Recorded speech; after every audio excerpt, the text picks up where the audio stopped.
Oh, what a weekend in the Championship. Not a single draw in the 11 games that have taken place pre-recording. 7 away wins out of 11. This is not the Top 20 podcast. It's sponsored by Sky Bet and the Sky Bet EFL Building Foundations Fund. It's me, Ali, and him, George, chewing on a hell of a plate served up by the Championship over the weekend. And we start at the bottom. Where else? Because everyone in the relegation battle lost, except for Oxford United Football Club. 2-1 winners at home to West Brom. Massive.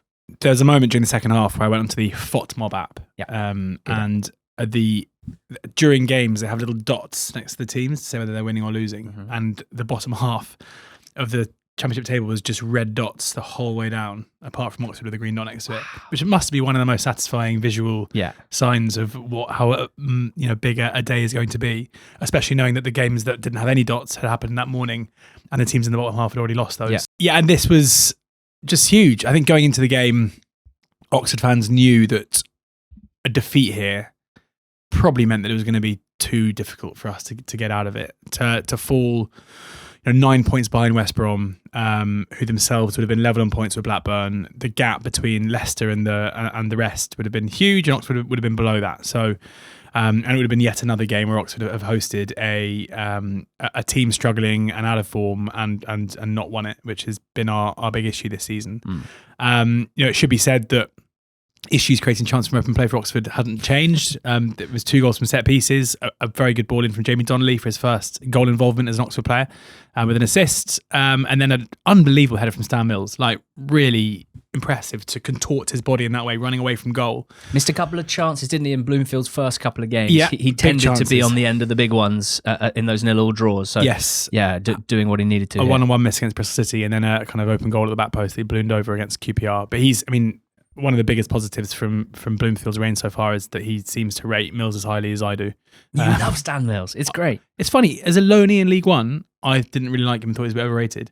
But he's growing up a lot now. Like, he's a big guy for a winger, but he's also rapid. He's scrappy. He gets stuck in. It was a brave header, and that kind of sums him up. I love him. Quite cool to have a dad who once was on the receiving end of a studs-up challenge by Ronaldinho in a World Cup knockout game, which saw Ronaldinho get sent off. Which you're going to hear all about in a future England pod episode coming out soon. Nicely done.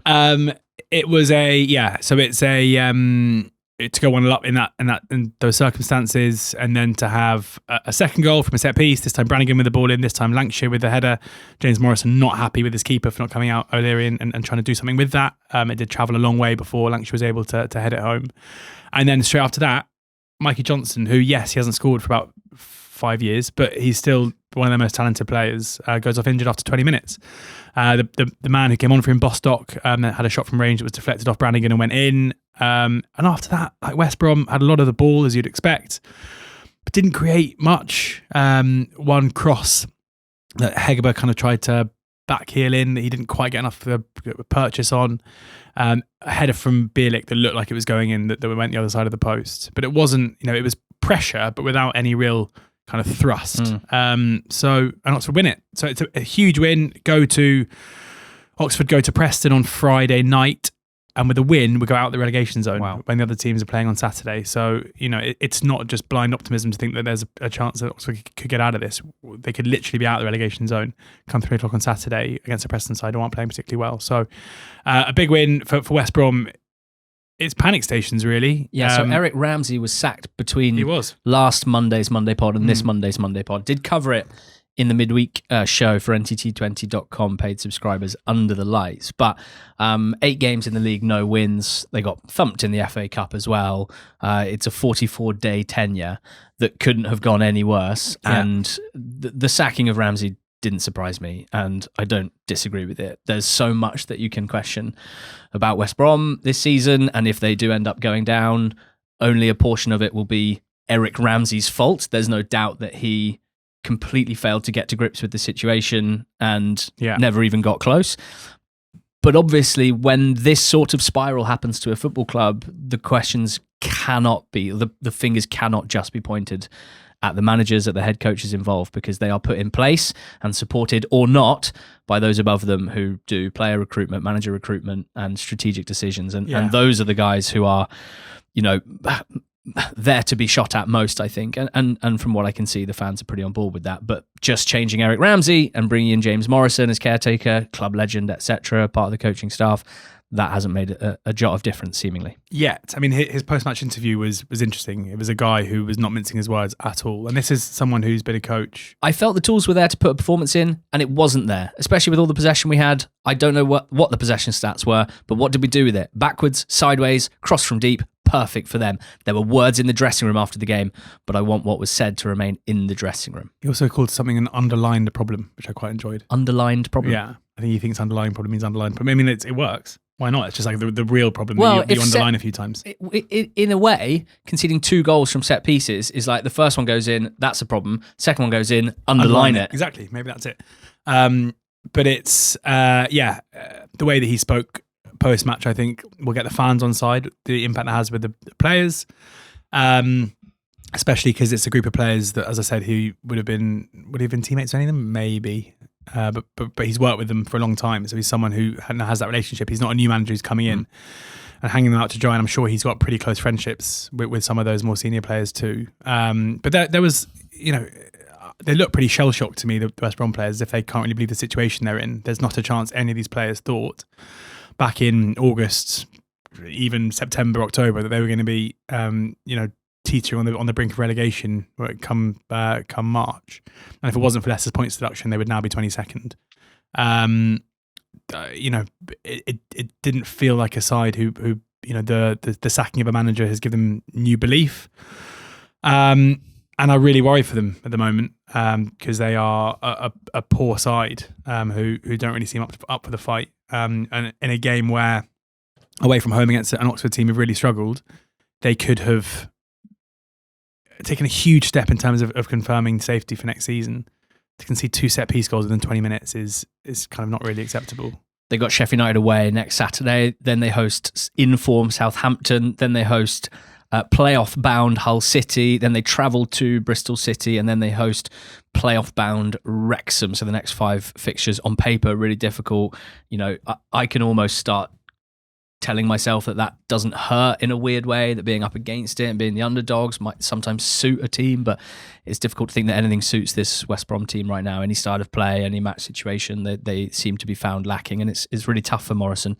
These players have been poor all season and confidence is at an all-time low. They're not stepping up to the pressure by the looks of things. So there'll be question marks over Morrison after just one game for sure, just as there were Eric Ramsey and Ryan Mason, but you can't play on broken strings. Yeah.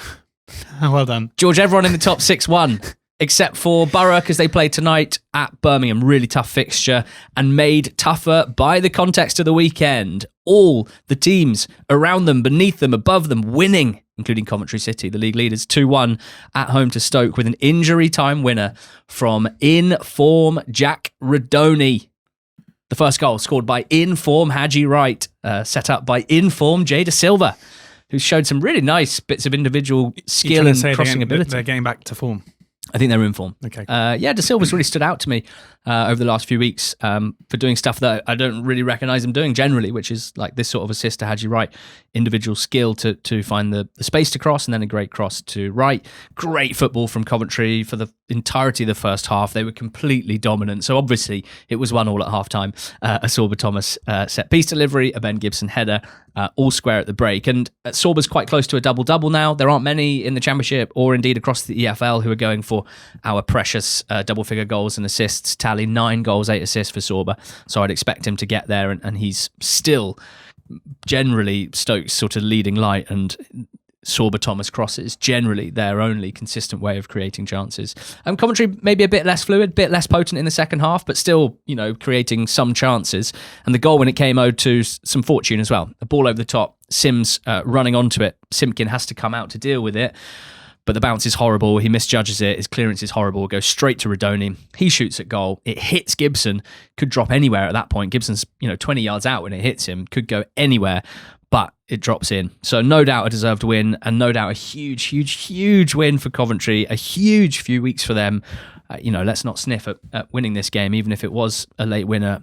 Stoke had conceded the fewest goals in the league pre-weekend, which is a stat that I think a lot of people might have missed. But Radoni's class showing here throughout the game. He plays this number 10 role in a way that I just absolutely love, in terms of doing old school number 10 stuff, finding space between the lines, receiving the ball, turning, combining with wide players as well, and then also has that goal threat. Crashing the box, his aerial ability is so standout for players in this position. So Sky Bet odds currently suggesting a 97% probability of Coventry City promotion. It's funny, it's so similar to what happened with Leicester a couple of seasons ago, where as soon as Leicester, who've been favourites basically all season, suddenly weren't favourites anymore. It just went, and they were kind of promoted within weeks. Psychology, fascinating. Tell me about PNE 0, Millwall 2. Dominant for Millwall, really, really good. A lovely Leonard finish after some good work from Denore for the first goal, swept in from just inside the box. Cundall profited from some great work from Femi Aziz, who was as good as he has been for most of the season. Such a big threat down the right-hand side. To make it 2-0, Millwall were by far the better team here. And some concern about Preston at the moment. It doesn't matter, because they're not going to get relegated unless... I guess if they lose every game from now to the end of the season, it's a possibility. But they sit on 49 points in 12, so they're fine.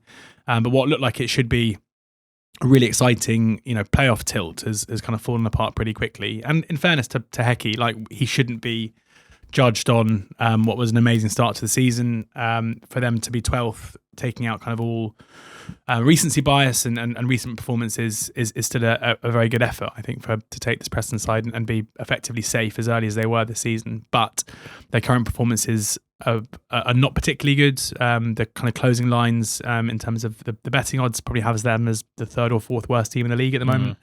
And there was very little in this performance from Preston to suggest otherwise. But they came up against a Millwall side who are third in the league, are there on merit, are a very good team, fresh off beating Birmingham comfortably 3-0 last time. I'm impressed by how quickly Millwall have got over that 3-1 defeat against Portsmouth.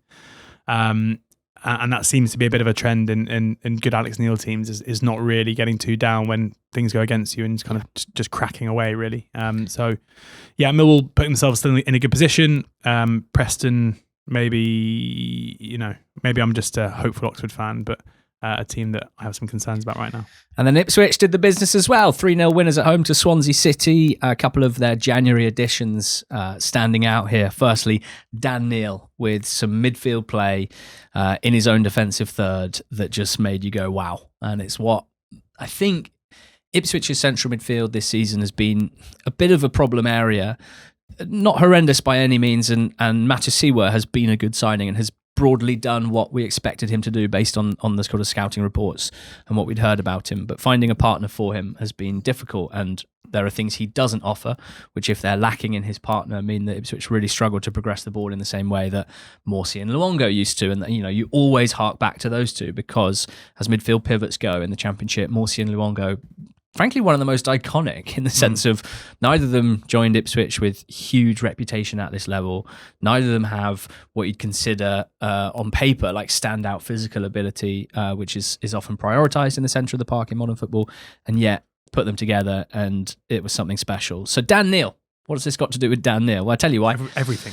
Because he has a bit of everything. He's always been a lot more tenacious and stronger in the tackle than people have given him credit for, Neil, because he's generally had a reputation as a ball-playing midfielder, and he's that as well. And we saw it here. Great turn to break the press, played it out wide to the left-hand side. Mehmeti and Leif Davis combined for Mehmeti to slam home for 1-0.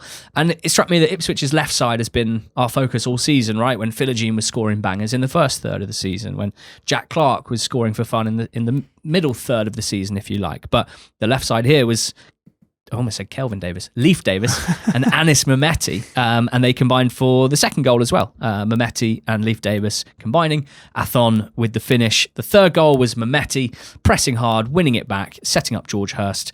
So Mehmeti really ends up as the standout player here with a goal and an assist in his last two starts. That's 2 goals and an assist now. Really good addition for them, and he's able to play in a lot of different roles in this Ipswich side. And there's Athon and Hurst scoring in the same game, scoring looking, both of them suddenly looking in decent nick in front of the goal for the first time this season. So lots of positives for Ipswich here.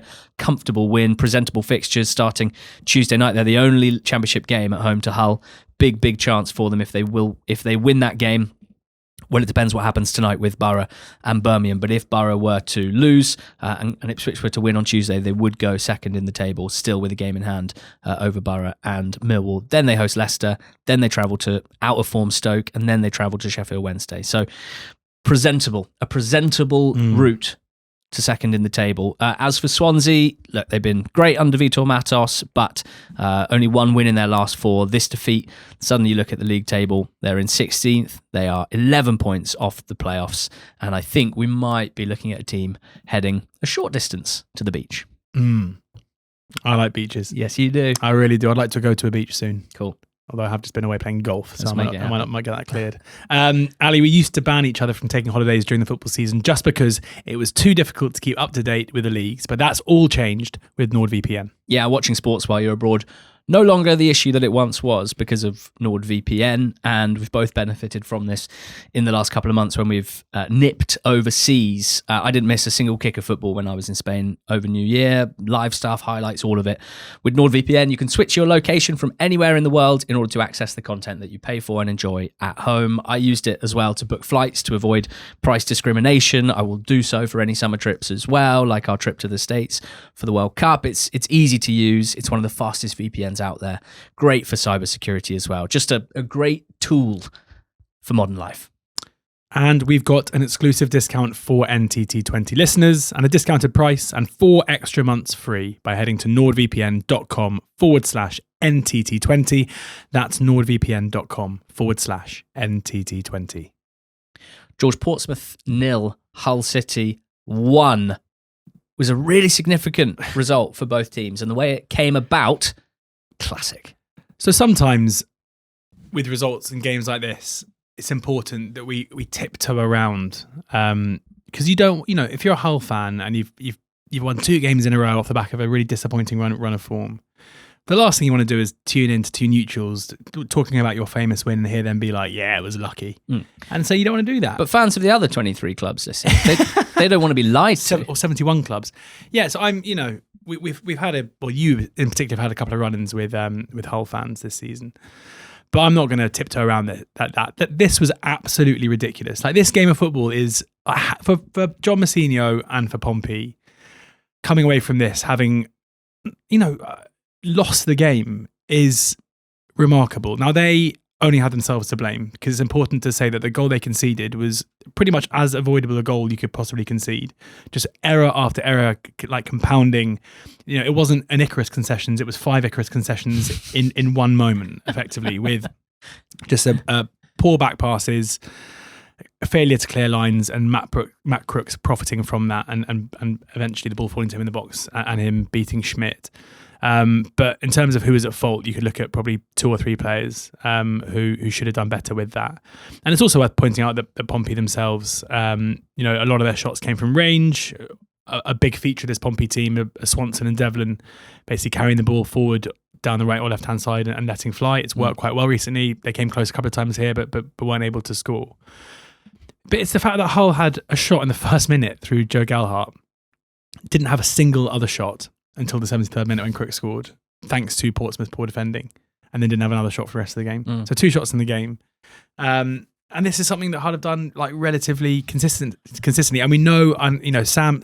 Do they manufacture this, George? Do they just pick their moments? Do they not shoot unless they're really confident of scoring? And do they just sit and let other teams shoot? Is this all by design? Sam wrote a very good piece on NTT20.com arguing the case that you can find A, data points that support why Hull are a good team, and B, there is something in their style of play that means that the numbers don't look great for them. I'm always more skeptical of the second one, because I think if you are, allowing shots can't really be a means. Allowing pressure can mean one thing, but if that pressure turns into tangible opportunity, then that's you can't be deliberately doing that in order to try and win a game of football.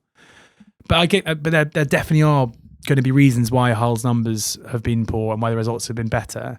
But in this one game, take this as one game, Hull have picked up a huge away win. in proper smash and grab fashion, and that's okay. And that's okay. Like good teams who are having to punch above their weight in order to achieve what they want to achieve, because there's no reason why Hull, in terms of where they were last season and squad value, should be a team that finished in the top 6. 7-point gap to 7th now as well. Yeah, I mean, Jurkovic is doing an unbelievable job there to do this. But this game in itself almost sums up Hull's season in terms of just, the opposition really struggling to find a way to convert their chances, whilst Hull being very clinical with their own. And it's a famous win, but Pompey fans feeling just baffled as to how they've failed to get a point from this. It's not the only game that this happened with recently as well. There was the Sheffield United game at home where they were by far the better team and lost it 1-0. What we can say is that Portsmouth are playing very well. And even though they are certainly in the relegation mix currently on 19th, in 19th with 39 points, as an Oxford fan, I'm not looking at them as being really in this, because if they continue playing the way they're playing, they're going to be well clear. Well, it was good news for them that all the teams beneath them lost, apart from Oxford, and Charlton, the team above them, lost as well. 1-0 at home to Wrexham, 3 wins in a row for Wrexham. They had to do it the hard way. This one was similar to a certain extent in that the hosts had most of the running, made most of the running, I should say, had most of the goalmouth action. But Harry Clark missed a very, very good chance at the back post at 0-0. Wrexham have in Arthur Okonkwo a goalkeeper that I think is excellent. I saw someone messaging the other day about Wrexham saying that they're sort of let down by their goalkeeper. So I know that some people, for whatever reason, don't seem to see it the same way. But for Okonkwo, it's very clear to me, and it was last season and probably the one before in League Two, that this was certainly someone with championship shot-stopping ability. And I think he's proven that. He certainly did here. Helped to win Wrexham the game. But the guy that literally won Wrexham the game is Ollie Rathbone. And this, George, is probably becoming one of the best shooting seasons ever. Yeah. Okay, so Ollie Rathbone's had 15 shots. Only 15 shots in the league this season. He's scored 6 goals. So he is scoring... How many minutes has he played? Like 600 and something? 500 and something. Unbelievable. Let's tell the story of Ollie Rathbone. He rocks up on the 13th of December, having missed the first 20 games of the season. And when he rocks up and he says, "Parky, I'm available. If you want me. I know you got some quite sexy midfield names, but if you want me, I'm available." Wrexham are mid-table at this point. He comes on against Watford in the 90th minute when they're 2-1 down. First shot of the season, 25 yards out. Cheers, 2-2. Let's take a point from that 91st minute, within a minute of his first appearance of the season. Comes on as a sub on the 29th of December against Preston. 70th minute he comes on. Second shot of the season, 77th minute. Scores 2-0. 2-0 to Wrexham, win secured. Cheers, Ollie Rathbone.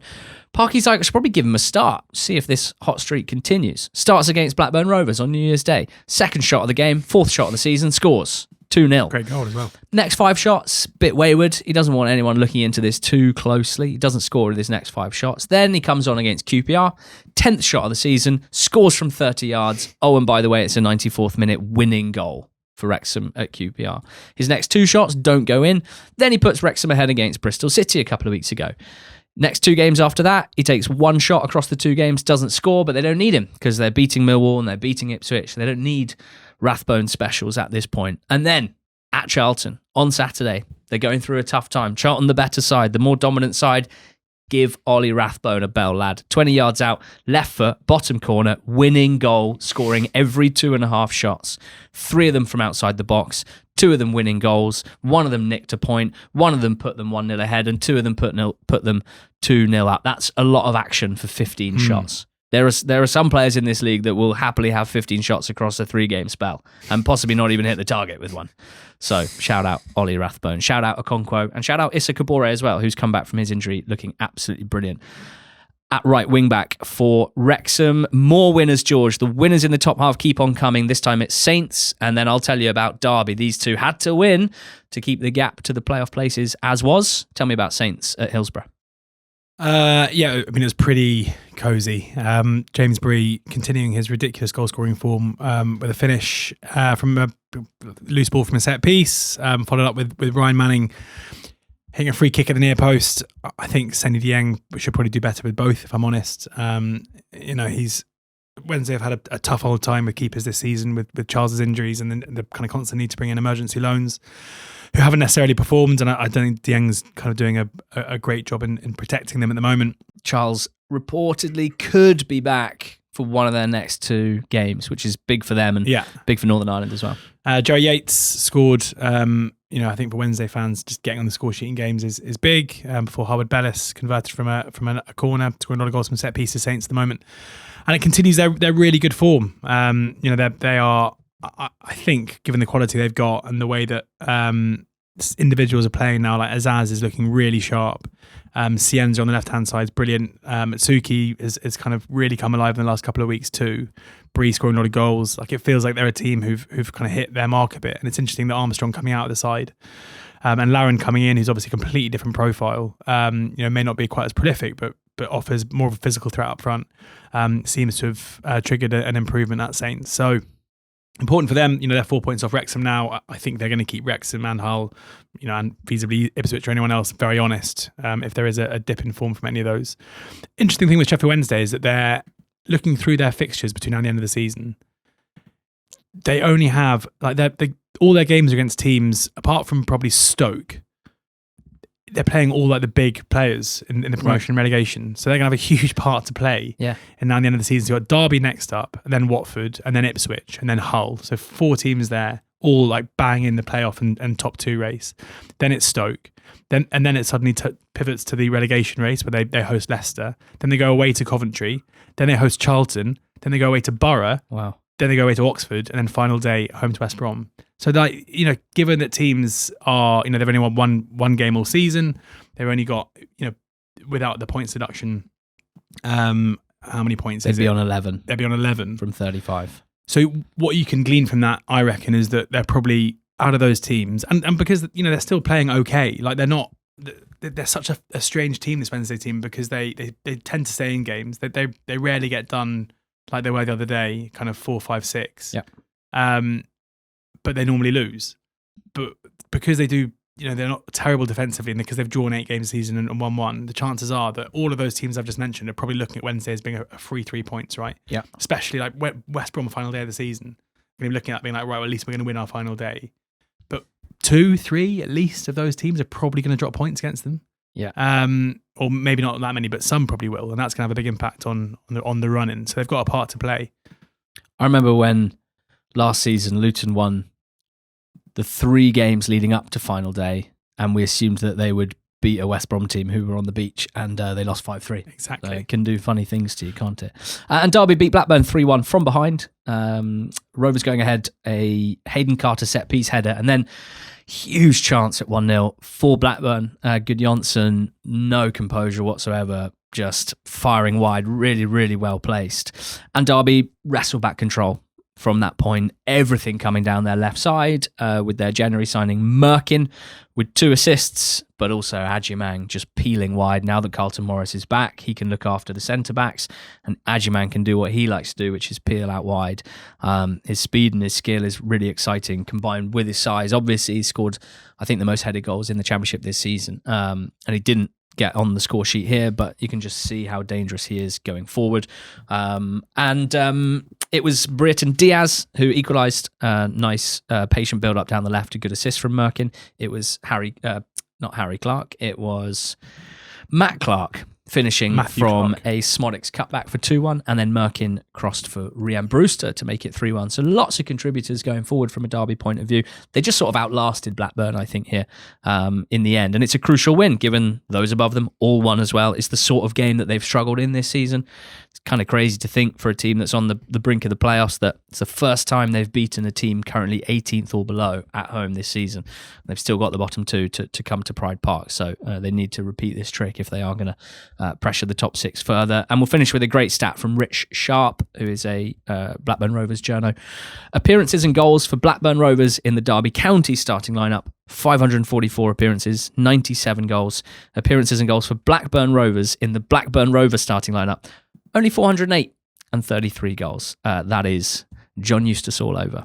George, Friday night, Bristol City 1, Watford 2. Ed still winning. had this on in an Irish pub in Villamora. Oh, nice. I'm sure many listeners have probably frequented a couple of those. And Gaki's done what? Yeah, you said? I'd gone to get pizza. There you go. So when you came back and someone said, that Watford right back just spanked one in the top corner to win the game, you went, what? I was there with a Bristol City sporting friend, so I think it was more like, oh, you're losing. Yeah. Yeah. Their right back spanked one into the top corner, which he's never done before. It was such a good strike. Yeah. Obviously, when your team conceded a goal, you don't talk about how good the goal was. You just go like, yeah, I scored. Huh. It was, I mean, Watford, pretty impressive. Kerem Guard with the opener before Twine scored a header in the bar just before the Twine scored. They had a free kick, and obviously I was like, I gave it the big one. I was like, he's maybe the best free kick taker in the world. Nice. Everyone was like, wow, God, it's so exciting. Yeah.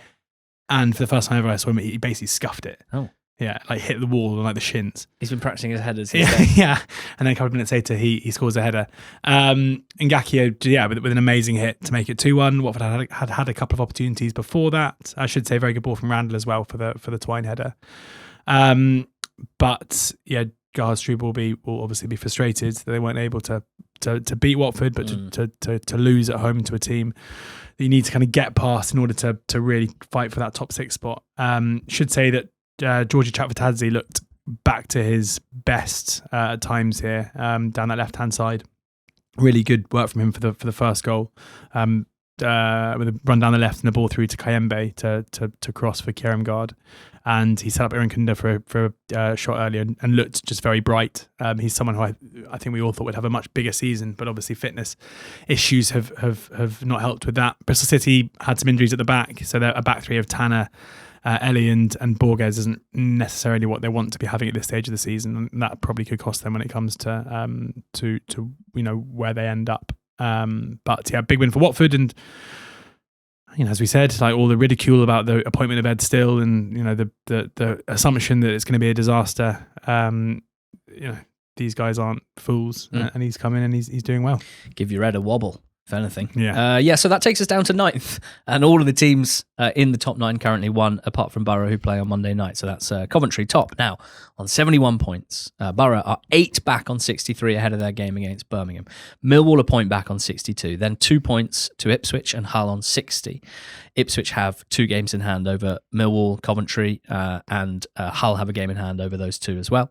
Then Wrexham 3 points back on 57 in the final playoff spot. Then a 4-point jump to Southampton on 53, and then Derby and Watford are there on 51.6 points off the playoffs. That's where we'll cap it for now, but the Championship playoff battle could get quite interesting. Of course, it could go the other way. If Wrexham and Hull keep peeling off wins, then the gap will remain large for the foreseeable.